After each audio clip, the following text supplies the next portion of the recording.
We're going to start part 2 of the Elmer's Twin Vertical Wobbler model engine build.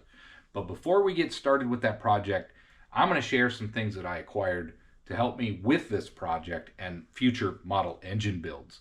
So for this build, I'm going to need 1/4-inch reamer and an 1/8-inch reamer to complete some of the parts. I've got some that were given to me, and I'm going to use these. I'm going to try to use what I wanted to use what was given to me, but I also realized I'm going to need to purchase some parts in order to complete this engine. Let's open package number 1.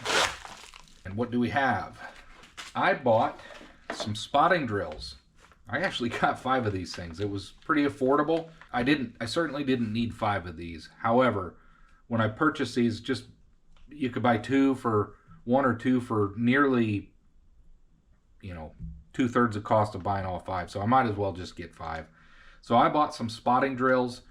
And the reason for this is in the last engine build that I made, or in some of these parts, I was using my center drill that I would use normally for like a lathe live center, and I snapped off the tips of those. And several of you have pointed out that those are really intended for those live centers and that sort of thing for use in a lathe. But if all your intention is to spot and then drill for just keeping your drills from wobbling, get some spotting drills. Hopefully these are decent quality. They're in nice little cases, but there we go. We got some spotting drills.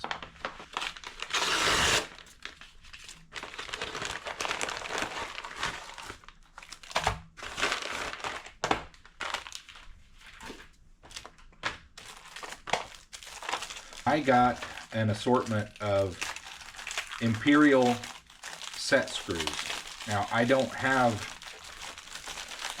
those. I have metric set screws, and I was, one thing that I had to do in my previous engine build was mix and match metric and imperial size fasteners. I really don't like doing that. Either I want to make a model engine or a part out of all imperial measurements and tooling, or all metric. I don't mind metric. I think it's a fantastic system. It makes more sense logically. Or I didn't have imperial set screws and things like that, so I resorted to using the metric. But for this engine, I wanted to use all imperial.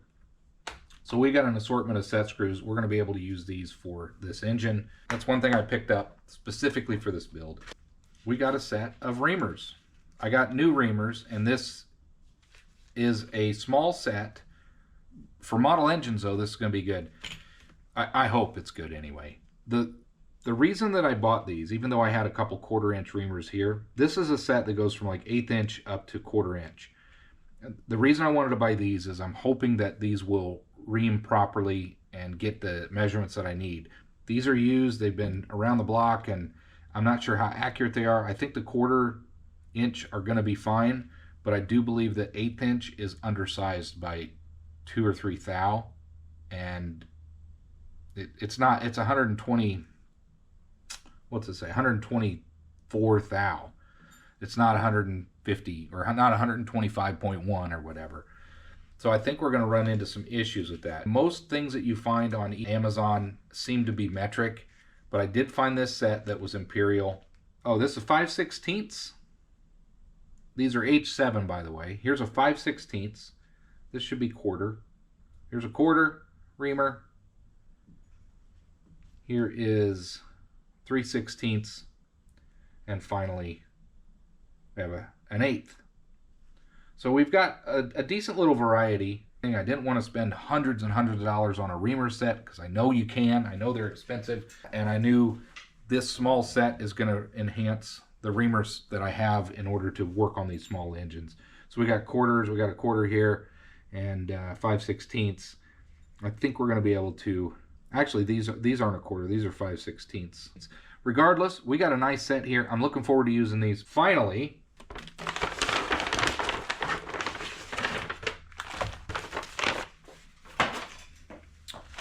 we have several items.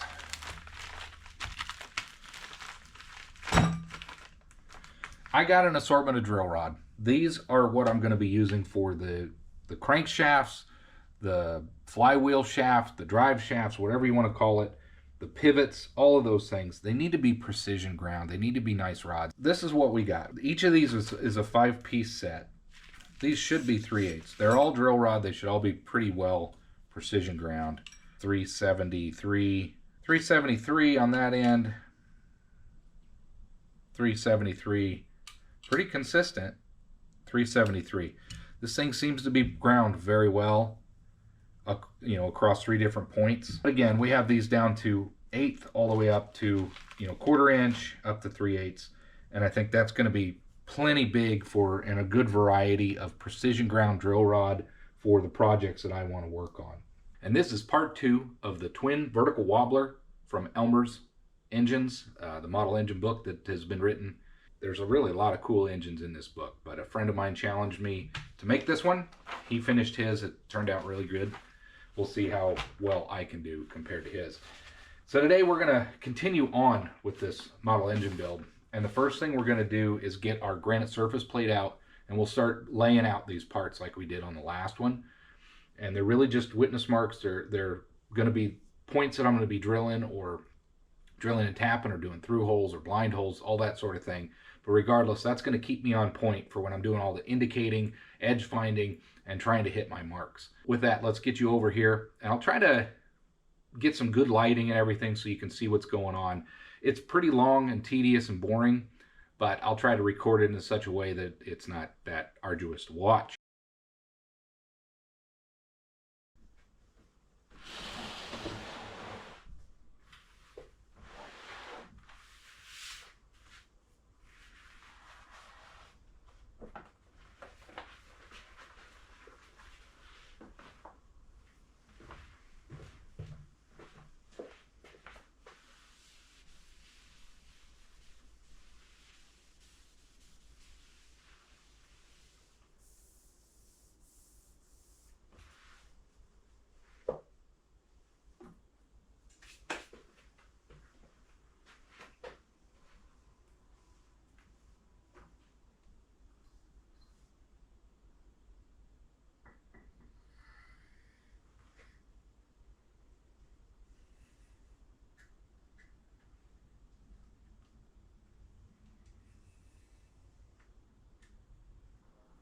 We are right on the money. I'm just confirming that I have 0 on my dial indicator, which would be 0 with the surface plate.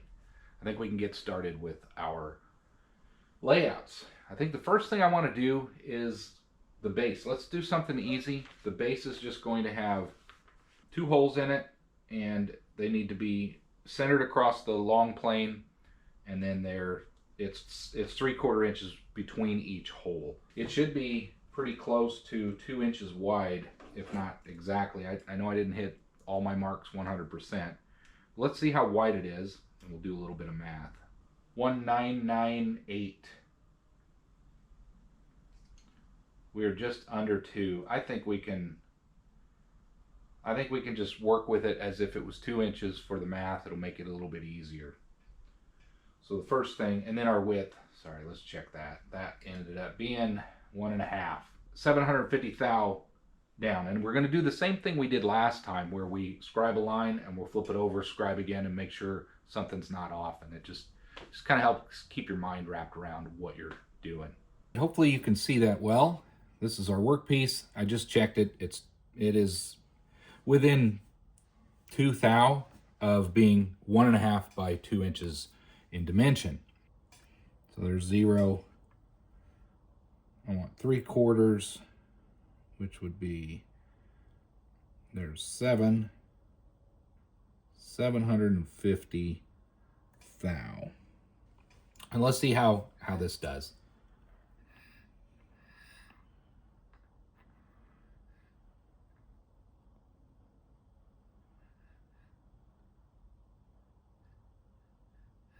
We're just going to do a test mark at first. So we did that. Let's flip this over, end for end. Let's do another test mark.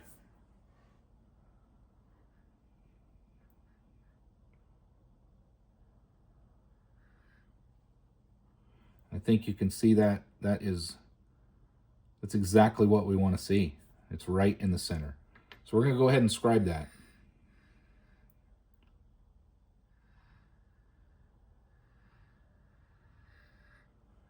I'm going to flip it end for end and do the same.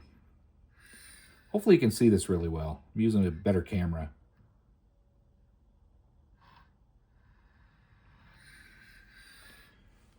That takes care of the center line.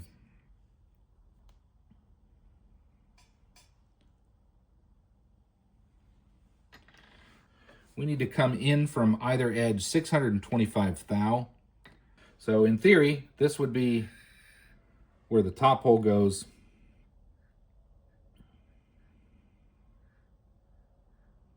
We'll do a real light scribe. And this will be the other side.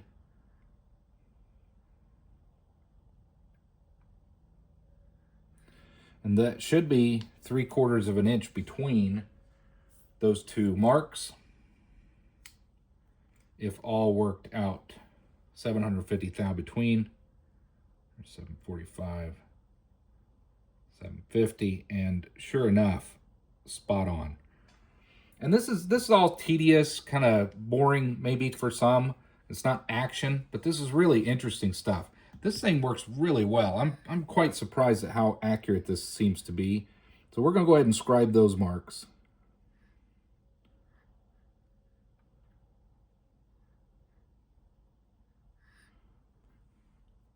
And then I want this top one again.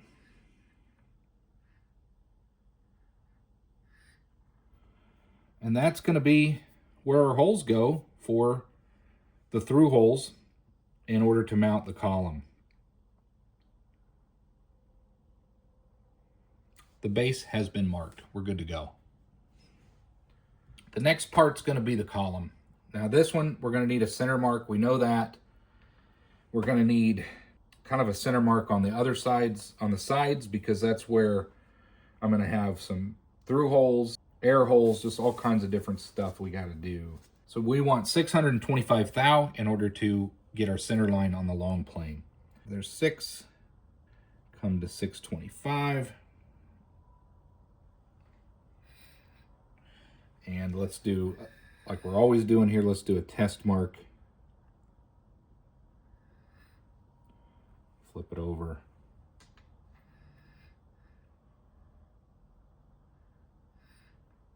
And there we go. That's good. Let's go ahead and mark that center line.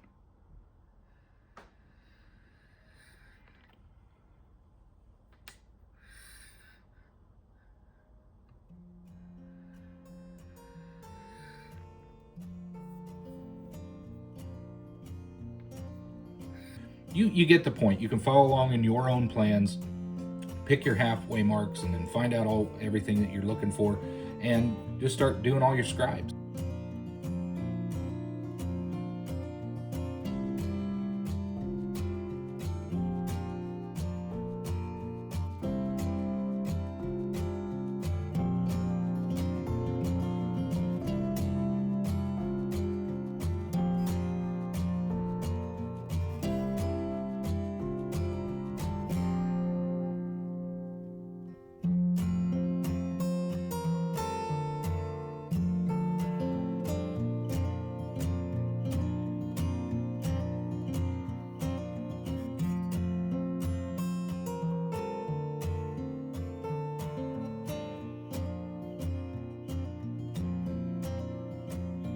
I figured I would stop here for a second. I'm still learning how to read this thing. I was just getting this all off. So you can see I made... this is now making more sense, and it explains why I wasn't getting the... It just didn't feel right, didn't look right, but now I've got my head wrapped around it. So this portion will be cut out. Ignore the top 2 lines here, just this bottom line. That's going to be the bottom of this U channel that I need to go. I was just reading this wrong. I was doing 1,00625, which that explains my 100 thou almost difference. So we're back on the right track. Let's keep going. Well, I still have a lot more layouts to do, but I'm going to stop recording here and just focus on what I'm doing. I'm not making mistakes, but I'm getting my marks in the wrong spots. This is pretty tricky. I'm glad I'm doing this because when I go to start milling this part, I need to really pay attention to what I'm doing. There's a lot of different holes in this thing. And I just found one that's not actually marked on the drawing. So I need to sit down here and study it and do some math and figure out where the air hole is going to go through, the through holes for that. I just wanted to give you an update on what I'm doing. I've been studying these plans for the Elmer's Twin Vertical Wobbler. And I'm laying out the column. And if you think about what we're trying to do, we're trying to make a functional rotating engine that's very small. I'll call it a miniaturized engine. And the pictures that I have here are very grainy. There's really no reference to look. So you have one sheet of plans to make something functional. And it's really taken a long time to sit here and study and understand what I'm doing. But this is all part of the journey, right? Part of the learning, part of the experience. I'm really learning a lot. But I wanted to bring you up to speed in what I've discovered.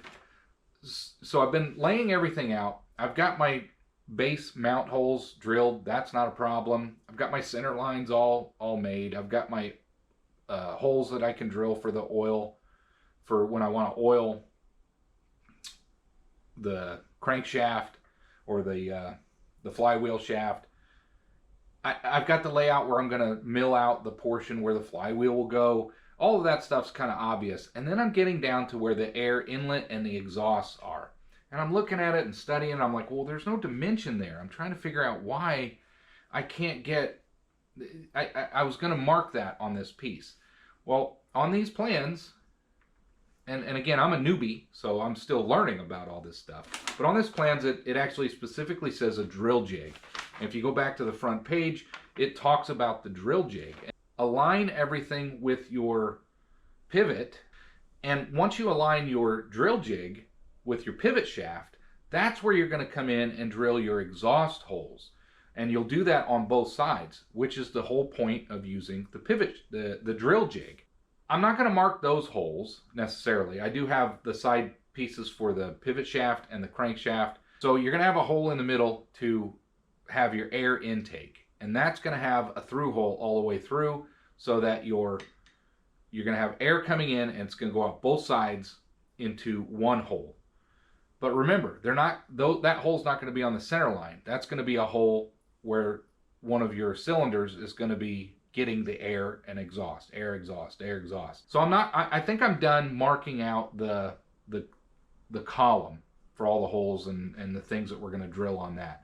So I'm going to move on to working on the cylinders. I just wanted to bring you up to speed that, you know, when you're working off of one single page and very little instructions, you got to stop and study and learn and see what it's talking about. And that's what I've been doing. So it's taken a whole lot of time to get to this point.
Today is the next day.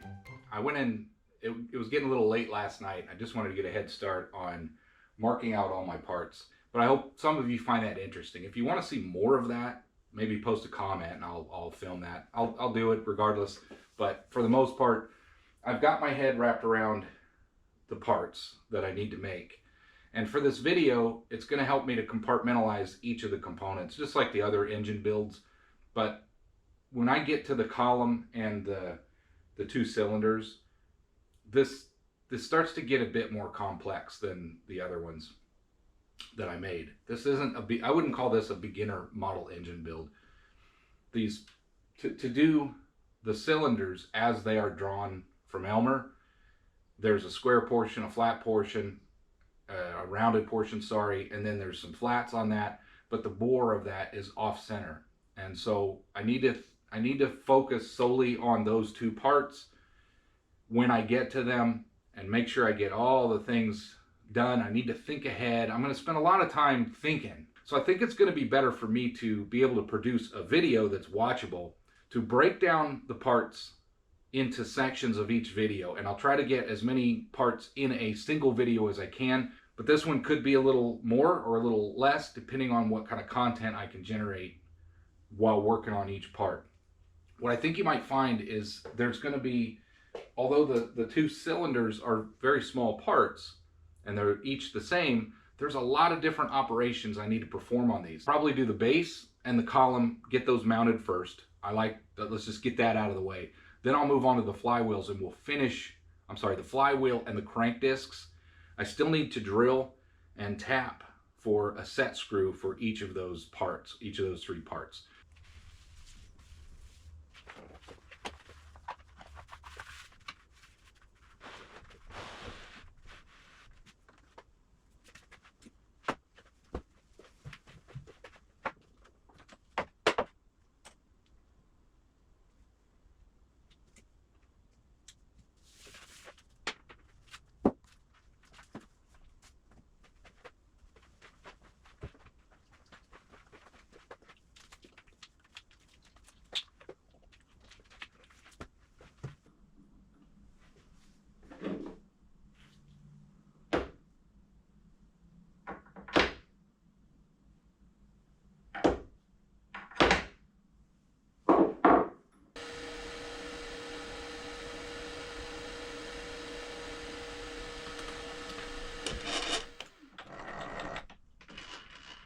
For every part, no matter how simple they seem, you really need to take your time, plan out what you're going to do. In this case, for the base, we're going to countersink for a cap head screw. And I don't have 632, and I don't want to buy 632 stuff. This is an 832 cap head screw, 1/2 inch threaded portion on that. What we're going to do is drill clearance through this part, 625 thou across. 625 thou across is 5/8. Then there's a 3/4 gap, 750 thou between the two holes, and then another 625 thou or 5/8 to the other end. This through hole is going to be a number 21 drill bit. That is 159 thou, whereas this is 156 thou I measured. So I just want enough clearance to let the cap head threaded portion go through. And then the depth of the counter bore is going to be 150 thou. So the head of this bolt is 150. It's 147 thou, but I'm going to go a few thou counter so it doesn't. And then the diameter. So I'm going to find the nearest end mill that I have is 270 thou. So whatever's close to that, we're going to counter bore that depth. The first thing we're going to do, I picked up myself some spotting drills. I'm going to start using these for drilling operations instead of my centering drill. I'll use the center drills for lathe work, using my live centers, things like that. So we're going to see how these go. I picked up a pack of these, and everybody suggests using center drills or spotting drills for doing drilling operations and centering drills for lathe operations.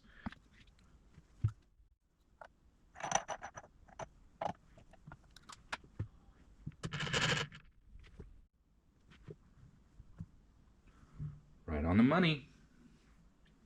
Those layout lines are really nice. That just confirmed that I'm where I should be.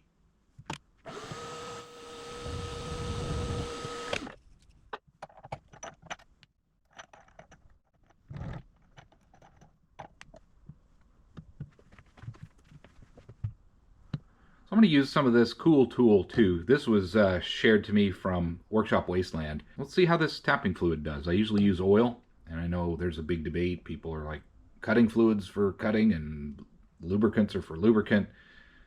You know what? It works for me. It's a hobby shop. You know, I can't afford to buy every specifically designed lubricant and oil that's made for every single thing, right? So give me a break on that. But I do have this, so we're going to go ahead and try this.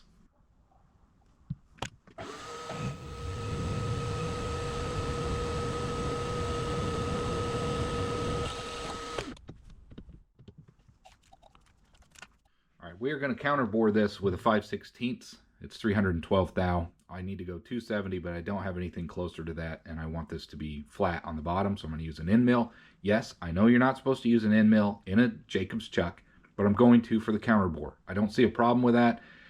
This isn't a level of accuracy that it needs to have that. I don't want to swap this out with the collet. It just takes too much time. I'm trying to be more efficient in the shop. As it stands, just laying all these parts out. For those of you that have built these, you know when you take your time, it takes a really long time to get all this stuff done. So if I can shave a few minutes off by swapping out the tooling with this for certain operations, I'm going to do that. Counterbore this, we're going to touch off, and we want to go a depth of 150 thou.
Same deal as before. I use my cinder finder. This is my spotting drill. I'm just verifying, and it is spot on with my witness marks that I made.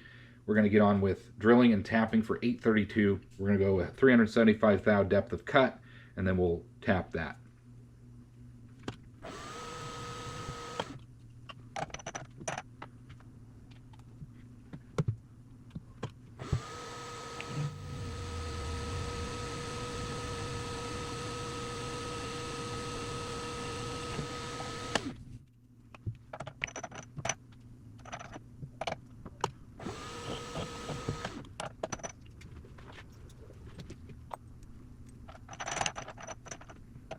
Oh, I wanted to give a shout out to RJ, who sent me some taps, some really good high quality taps. I showed those in a Messin' in the Shop video. I just wanted to thank him very much for sending these my way. High quality taps, as you know, I've struggled with the Harbor Freight set, so it's really nice to have a set of decent stuff, and I'm really starting to gain more and more taps that are of quality of the common sizes that I use. So thanks again, RJ. I appreciate it. I'm using it for this project.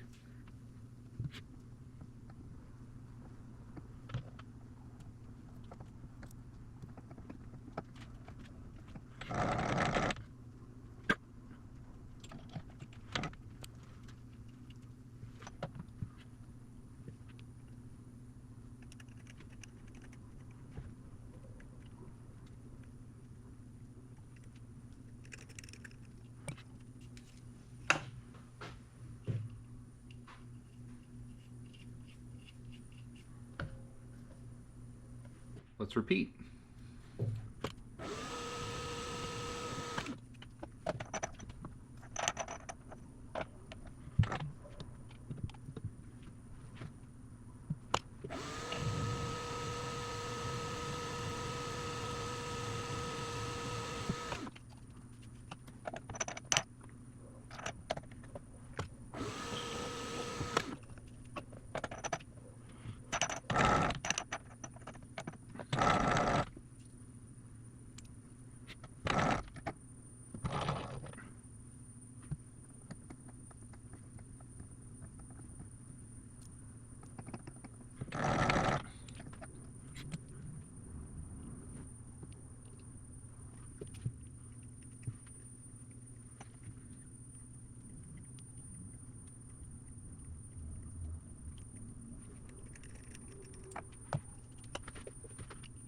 Well, this is going to close out this segment of this build, and really this was just the base and mounting the column. We got our base drilled and counterboard. We also have our column drilled and tapped. Seems like it doesn't take very long. We'll edit that down, but it just takes a while to get all this stuff done. Special thanks, by the way, again to RJ for supplying some taps to the shop. We used those today. Also, Workshop Wasteland for the tapping fluid and the tap handle that I used. I always like to use the tools that are shared with me, and just really appreciate that. I really appreciate anything shared with the channel.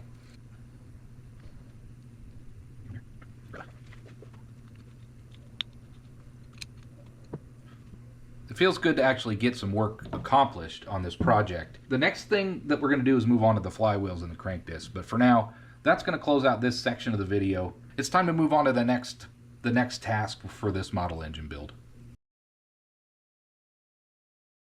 It's time to move on to the flywheel and the crank disc. Now that we got the base done, I'm ready to kind of knock out some of these low-hanging fruit, so to speak, get these parts done.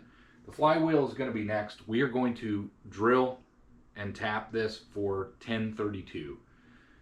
It's got a good length. The set screws that I have a good length. It's going to work out good.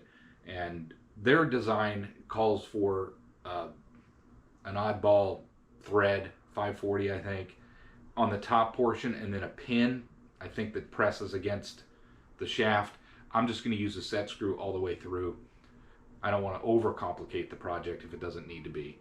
But we're going to use 1032, and we're going to drill down to the hole, and we're going to tap that out, and we'll do a test fit with the set screw.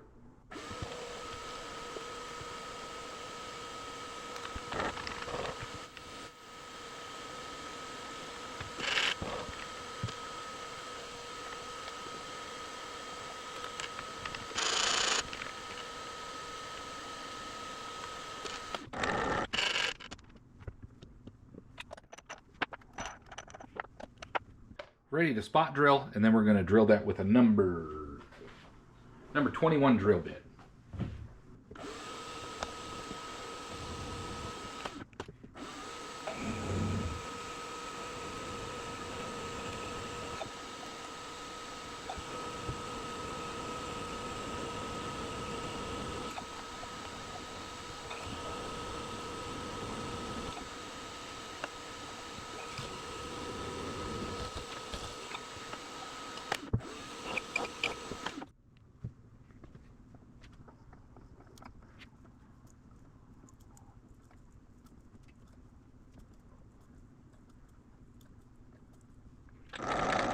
Do a test fit, make sure it's going to work as we need,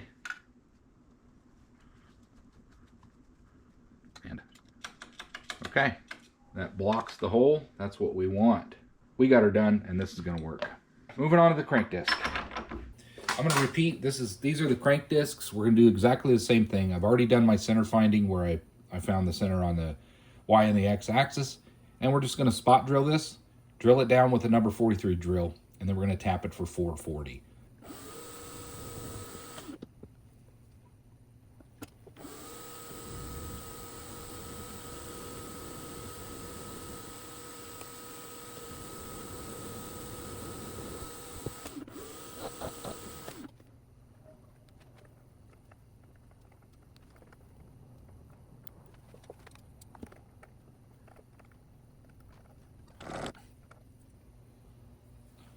One down, one more to go. I'm gonna switch it up. I'm gonna actually compare this cool tool to the drill hog, really thick oil, the cutting fluid that I have. I'm gonna just compare the two. I really like this stuff. It's easy to apply, it's convenient, and it seems to work really well.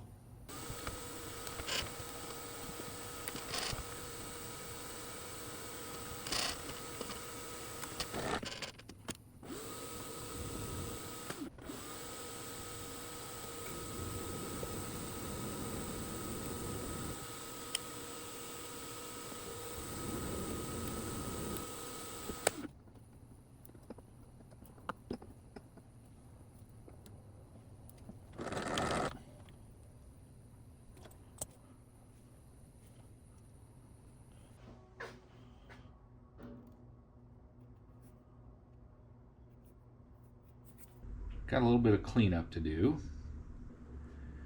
That one's good. We got our flywheel set screw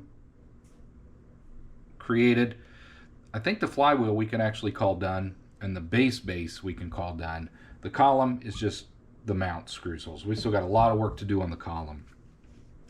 The crank discs, they're not done. We still have to drill for our connecting rod, or yeah, it'd be a connecting rod for each of those. So we still got another operation to do for the crank discs, but we do have the set screws completed. Before we close out this segment of video, let's see if we can't position get our 16th hole drilled for our connecting rod. There's a little bit of a mock-up. This is going to be my crankshaft that I'm using. I bought some drill rod, so that's going to work out nice. But we need to put our connecting rods in here. I may use roll pin again. I liked how that worked out with first engine that I built, the wobbler. Well, I decided I'm going to use some roll pins. These are really small. These are 1/16 of an inch roll pins. They're 5/16 of an inch long. You can barely see them there. And we're going to start with those. We can always find some other pin stock if we want to switch it up, but I think those are going to work out just fine for this. I'm going to get us set up in the mill. I'm going to do both of them at the same time. We're going to find our center, and then we need to come 1/4 inch from center to where I'm going to drill the 1/16 of an inch hole, and I want it complete opposite side of my set screw. Yep.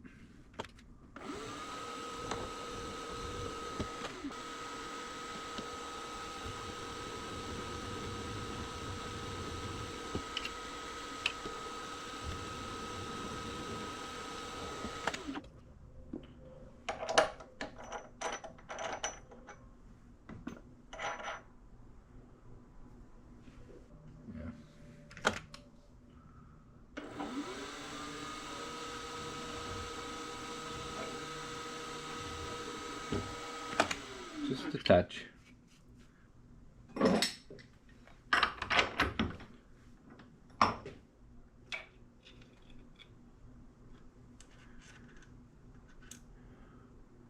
There's one and there's two. And we got those drilled opposite of the set screw. I'm really happy with that. I got my holes chamfered. Yeah, these are good. So we got our crank discs done. I'm going to close out this section of the video. This is the flywheel and the crank discs done. We made some good progress today. We got the flywheel done. We got the crank disc done. We're going to close this video out. We also got the base done. And this is going to be part 2 of the Elmer's Wobbler model engine build. There's a lot to this little engine. There's a lot more. I wouldn't call this a beginner project. I'm no expert by any means, but there's a lot of things to think about. This is really challenging me in the sense of thinking ahead and planning out my operations. Before you drill a hole, you really need to know what you're doing and where it's going to go. Otherwise, you're going to scrap apart and have to start over. Thanks for watching, everybody. I hope you stick with the series of this build. This is the end of part 2, and we'll get started with part 3 here soon. Thanks for watching, everybody, and I hope to see you on the next one.